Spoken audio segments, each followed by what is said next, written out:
Intimate Apparel. Love, Loneliness, and the Stitches That Bind Us. By Lynn Nottage. Hey everyone, welcome back to the channel. Today we re-talking about one of the most moving plays ever written. Intimate Apparel by Lynn Nottage. If you've ever felt lonely, dreamed big, or hoped for love even when it seemed unlikely, this play will speak to you. It's the story of Esther, a black seamstress in 1905 New York who makes beautiful lingerie for women from all walks of life, but yearns for connection and a life of her own. It's tender, it's poetic, and it's full of quiet power. Let's explore what makes this play so special. So what is this play really about? Here are a few themes to keep in mind. Loneliness and longing. Esther is surrounded by people, but she's deeply lonely. Through her, Nottage explores how people search for love and meaning, sometimes in the wrong places. Dreams versus reality. Esther dreams of opening a beauty salon. Other characters dream of love, freedom, or social acceptance. This play asks, what happens when our dreams bump up against reality? Race, class, and gender. Esther navigates a world defined by limits. As a black woman with little money and no formal education, she's often overlooked. Yet, through her skill with fabric, she finds a way to speak, and even influence, the lives of those around her. Touch and intimacy. Esther creates intimate clothing for others but has very little physical or emotional intimacy in her own life. The play is deeply concerned with what it means to be close to someone, and how we sometimes confuse physical closeness with real connection. One of the most beautiful things about this play is how each character reflects a different facet of society and a different kind of relationship with Esther.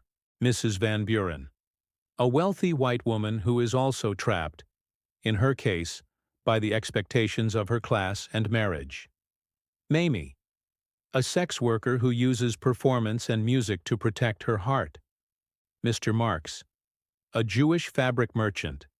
His and Esther's relationship is built on a shared love of beautiful cloth. It's tender, respectful, and tragically constrained by the social rules of their time. George, the man from Panama who writes Esther letters. He represents hope and escape, but also illusion. Each relationship reveals something new about Esther, and about the constraints each character faces. You can't fully appreciate this play without understanding its world. It's 1905, a time of rapid change. Industrialization, immigration, and the Great Migration are all reshaping America. Esther lives in a boarding house for black women, a space that's both protective and limiting. And all around her, we see contrasts. The luxury of Fifth Avenue versus the struggle downtown.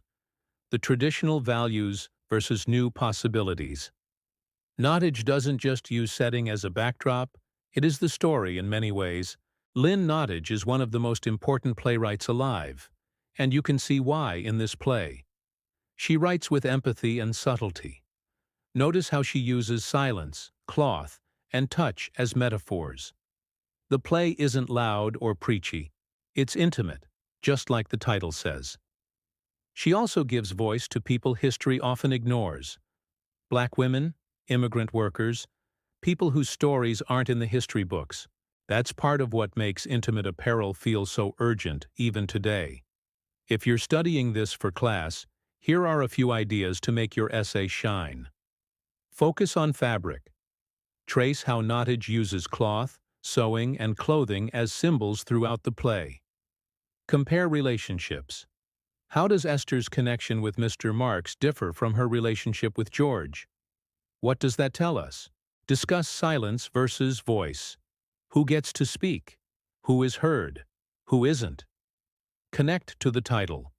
Why is Intimate Apparel the perfect metaphor for this story? You might be wondering why a play set in 1905 still resonates. It's because Esther's desires are universal. Her need to be seen, to be loved, to make something beautiful out of the fragments she's given. That's a story for any time, anywhere. It's also a quiet critique of the systems that still shape lives today: racism, sexism, class inequality. Esther's story reminds us that behind every piece of clothing, and behind every history book, there are human hands, human dreams. So dive into this play with curiosity and heart. Look closely at the stitching, both in the costumes and in the dialogue. You've got this. And if you have questions, drop them in the comments. I'd love to keep this conversation going. Thanks for watching, and remember, sometimes the quietest stories hold the deepest truths.